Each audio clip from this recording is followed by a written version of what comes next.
할렐루야. 오늘도 우리 하나님께서 우리를 불꽃 같은 눈동자로 지키시며 은혜와 진리 가운데로 인도하셨습니다. 오늘은 소망의 주님이라는 제목을 가지고 우리 함께 성경 공부해 보겠습니다. 시편 50편 15절. 시편 50편 15절입니다. 네, 함께 읽겠습니다. 환난 날에 나를 부르라. 내가 너를 건지리니 내가 나를 영화롭게 하리라.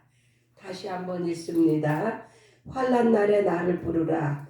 내가 너를 건지리니 내가 나를 영화롭게 하리라. 하나님만이 전지전능하신 하나님이십니다. 이 전지전능하다는 이 말의 그 뜻은요, 능치 못하심이 없으신 하나님, 무소부재하시고 시공간을 초월하시는 전능하신 하나님을 말씀합니다. 말씀으로 세상을 창조하시고 전지전능하신 하나님이시니까 말씀으로 천지를 창조했다고 해도 이상할 게 하나도 없죠. 그 하나님께서 구주를 보내시고 천하 만민이 구원을 받게 하셨습니다.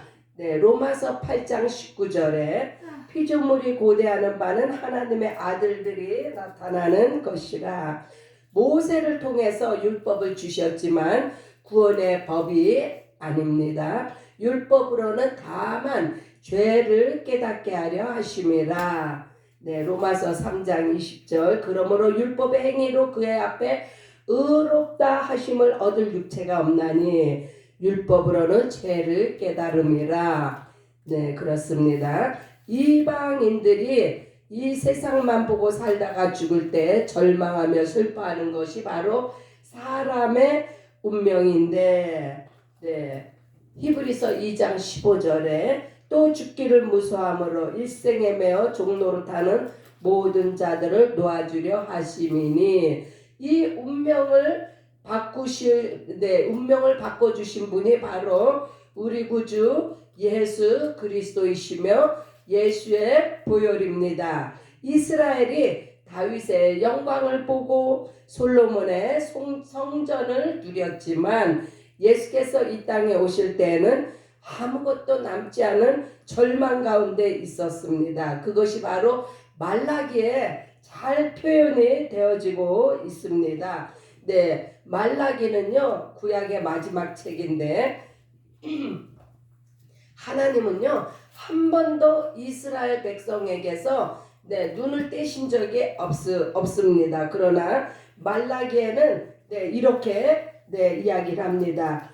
하나님께서 내가 너희를 사랑하셨다고 말씀하시는데도 너희는 이르기를 주께서 어떻게 우리를 사랑하셨나이까.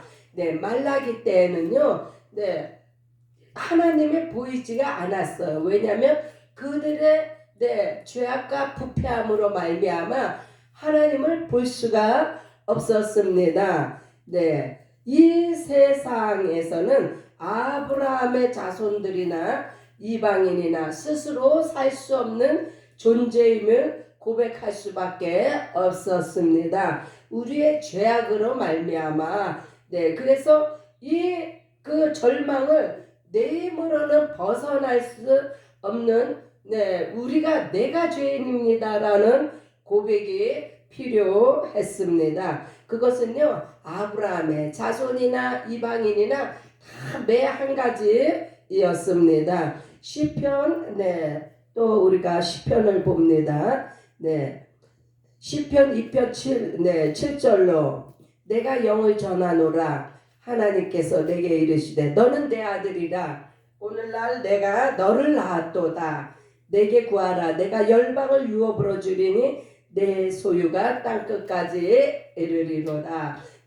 하나님 앞에 겸손하시기 바랍니다. 하나님을 알고 그의 보내신 자 예수님을 영접하고 성령의 충만함을 받으시는 저와 여러분들이 되시기를 예수의 이름으로 축복합니다. 이 땅과 사람에게는 소망이 없다. 잠깐 있다 없어지는 안개와 같은 네, 그 우리의 인생이 서로 성공을 한다 하더라도 마지막에는 허무하게 흙으로 돌아가는 존재입니다. 네, 성경의 많은 나라와 인물들이 절대 절망에 이르렀을 때에 하나님의 능력을 체험했습니다. 네, 출애굽기 14장 21절 모세가 바다 위로 손을 내어 민데 여호와께서 큰 동풍으로 밤새도록 바닷물을 물러가게 하시니 물이 갈라져 바다가 마른 땅이 된지라. 네, 출애굽할 때의 광경이죠. 네, 그래서 이 절대 절망에 이르렀을 때에 네, 인류의 모든 어려움 가운데 처한 이들은 하나님의 그 능력을 체험했습니다. 가인이 아벨을 죽인 후에 고통하고 있을 때에 왜 가인이 아벨을 죽였어요? 이것은 동생을 시기 질투하는 그 죄로 말미암아 살인을 했는데 하나님께서 그때도 가인을 위해서 구원의 표를 주셨습니다. 하나님의 뜻은 모든 인류가 하나님께로 돌아와 구원을 받기를 원하십니다. 제가 가장 좋아하는 구절 중에 한 절인데 디모데전서 2장 4절입니다. 하나님은 모든 사람이 구원을 받으며 진리를 아는 데 이르기를 원하느니라. 그래서 하나님의 마음은요, 80억 인구 한 사람 한 사람에게 다 하나님의 관심이, 하나님의 구원의 역사가 그들에게 다 있는데 그들이 구원받지 못하는 것은 마음문을 열고 하나님의 뜻을 깨달아 예수 그리스도를 영접해야 되는데 아직 그들이 주님을 영접하지 못했으므로 말미암아 그들의 죄 때문에 절대 절망에 이르는 것이에요. 요셉이 형들에게 고통을 당하고 죽음에 이르렀을 때 하나님의 역사하심은 그때부터 시작되었다. 우리가 이 땅에서 정말 내 힘으로는 할 수 없다는 그러한 절대적인 위기에 처해 있을 때 하나님은 그때부터 역사하십니다. 요셉이 왜 형들에게 고통을 당했어요? 이 형들이 요셉을 시기 질투했기 때문에. 이 인간에게는요, 이 시기 질투라는 그 못된 그 성품이 있어요. 이 시기 질투로 말미암아 사람은요 자기 고통에 빠지고 죄를 저지르게 됩니다. 하나님은 이러한 우리의 연약함을 아시기 때문에 우리가 우리의 죄 때문에 절망에 빠져 있을 때 하나님은 우리에게 구원의 손길을 내밀어 주십니다. 그래서 요셉이 죽음에 이르렀을 때 하나님의 역사하심, 보디발의 집에 보내지고 감옥에 가게 하고 그것이요 다 하나님께서 요셉을 들어 쓰시기 위한, 궁극적으로는 이스라엘 백성들을 이제 하나님의 백성으로 만들기 위한 그 하나의 역사이었습니다. 침례 요한의 외침은 인류에게 향하신 하나님의 마음입니다. 침례 요한이 그 말라기를 지나서 이제 침례 요한이 등장을 하는데 무엇이라고 외쳤습니까? 이것은요 구원의 말씀이에요. 회개하라, 천국이 가까이 왔다. 천국이 가까이 왔다는 이야기는요 예수님이 오셨다는 말씀이에요. 사람과 이 세상의 문명은요 이 땅에 낙원과 천국을 만들기 위해서 그들이 힘쓰고 애쓰지만 천국은요 영의 나라예요. 영원한 나라이며 예수님으로만이 아버지께로 갈 수 있는 천국은 바로 아버지의 집입니다. 우리 모두는요 예수 안에 거함으로 말미암아 아버지의 집이 이미 우리에게 임했습니다. 요한복음 4장 14장 1절에 너희는 마음에 근심하지 말라. 하나님을 믿으니 또 나를 믿으라. 예수님은 왜 이렇게 우리에게 믿을 것을 강조하세요? 이미 모든 것을 하나님이 다 이루시고 예수님을 통해서 이제 우리를 천국으로 아버지의 집으로 인도하시기 위함입니다. 사람과 이 세상의 문명을 통해서 우리가 얻을 수 있는 것은요, 고작 이 땅에서의 삶을 살아가는데 필요한 것들 뿐이에요. 그러나 궁극적인 우리의 영원한 집은 바로 아버지의 집입니다. 이 세상의 정치나 철학이 마치 인류에게 소망을 주는 것 같이 보이지만, 그러나 소망을 줍니다. 그러나 그 소망은요, 일시적이요 잠시적인 것이에요. 육의 소망을 이루는 것일 뿐입니다. 그러나 예수 안에서만 진정한 소망과 영생이 있습니다. 할렐루야. 그래서 우리는 육의 소망에 만족하지 마시고 저 영원한 예수 그리스도로 말미암을 소망과 영생을 바라보시기 바랍니다. 은혜와 진리는 바로 예수 그리스도 안에만 충만합니다. 요한복음 1장 18절, 본래 하나님을 본 사람이 없으되 아버지 품속에 있는 독생하신 하나님이 나타나셨느니라.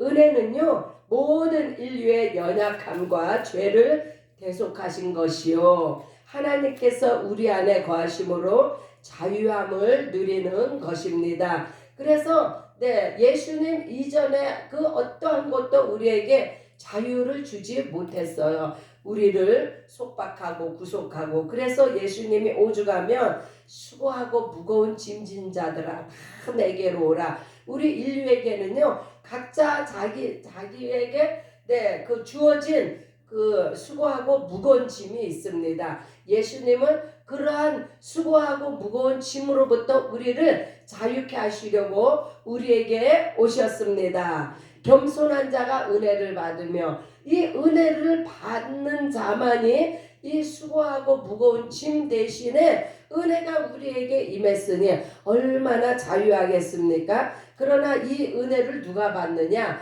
바로 겸손한 자, 예수님 앞에 나는 죄인입니다. 나는 이 땅에서 내 스스로도 어떻게 할 수 있는 것이 없습니다. 주님 나를 도와주세요. 겸손하게 주님 앞에 엎드린 자가 은혜를 받으며 자유함을 얻게 됩니다. 그래서 믿음이 있는 사람이 성령으로 거듭나서 진리의 사람이 될 수 있습니다. 믿음이 있다고 겸손하지 않으면은 주의 종으로 쓰임 받을 수가 없고, 또 겸손한 사람이 믿음이 없으면 영적 리더가 될 수 없습니다.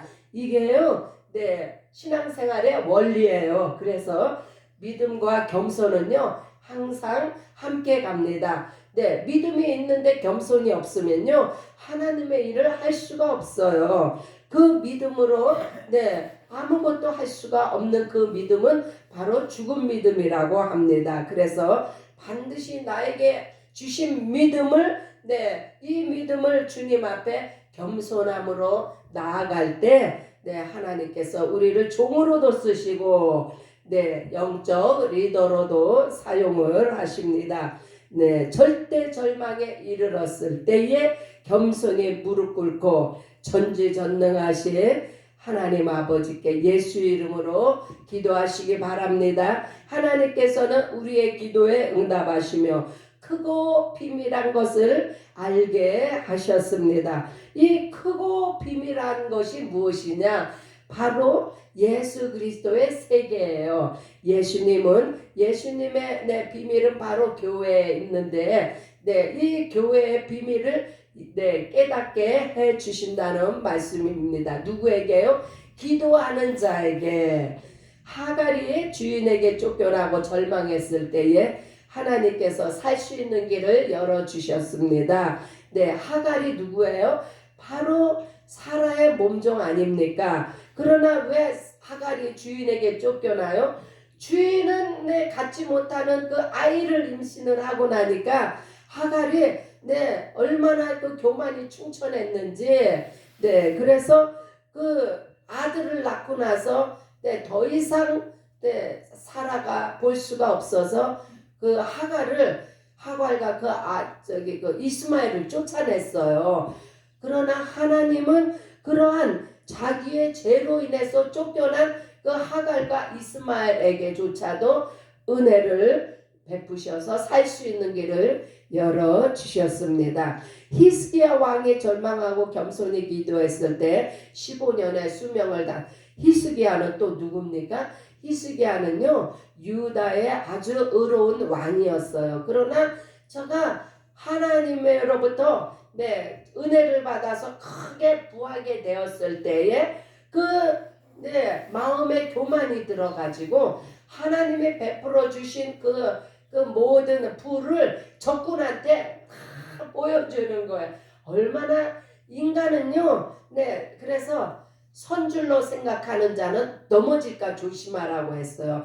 그래서 히스기야가 이제 그 적군의 침략을 받아가지고 그 절대 절망에 이르렀을 때 하나님 앞에 기도하고 15년의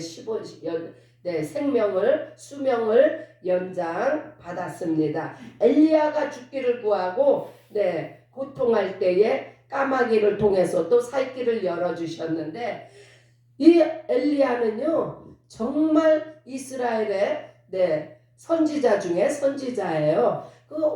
얼마나 엘리야는 죽음도 보지 않았어요. 그 불말을 타고 하늘로 올라간 그 선지자인데 왜 죽기를 구해요? 그 갈멜산에서의 그냥 승리했잖아요. 그 갈멜산에서 승리하고 난 후에 이세벨의 그 협박에 이세벨 한 사람이 협박하니까 그만 엘리야가 땅에 꺼지는 듯한 그런 절대 절망의 순간을 맛보고 고통하고 있을 때 하나님께서 그에게 까마귀를 보내주셔서 또 그를 먹이시고 그를 또 새 힘이 나게 하셨습니다. 우리는요 우리의 죄 때문에 고통을 당하는 거예요. 그래서 그렇게 넘어지고 쓰러졌을 때에 우리는 빨리 깨닫고 하나님 앞에 겸손하게 다시금 기도해야 합니다. 구약의 성도들이 하나님을 믿음으로 구원을 받았지만 성령으로 거듭난 것은 아닙니다. 구약의 성도들이 율법을 잘 지켜서 구원을 받은 게 아니에요. 그들은 오실 메시아, 메시아가 오실 것이다. 하나님의 이 약속을 굳게 붙들은 자만이 구원에 들어갔습니다. 그러나 그들은 성령을 받지 못했죠. 오늘날 신약을 사는 우리들은 장차 오실 메시아, 이미 오신 예수 그리스도를 믿음으로 말미암아 우리가 성령으로 거듭나 우리는 온전한 구원의 영생에 이르렀습니다. 아버지와 아들이 하나이시며 아버지와 아들이 하나이심이 바로 진리입니다. 우리 안에 그 진리 대신 아버지와 아들이 성령으로 우리 안에 연합된 것이 바로 진리입니다.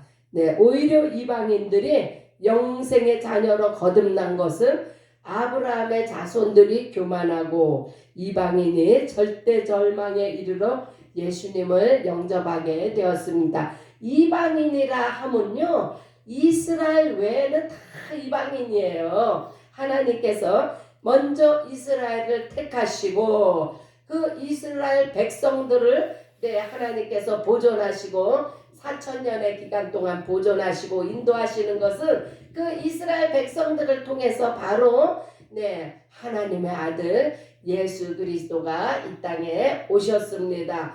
그래서 이스라엘은 하나님의 눈동자라 이러한 그 말까지 듣는 정말 하나님의 백성으로서 선민으로서 그러나 그들이 교만해서 예수님을 알아보지 못하고 배척을 함으로 말미암아 오늘날 우리들이 예수 안에서 영생을 얻었습니다.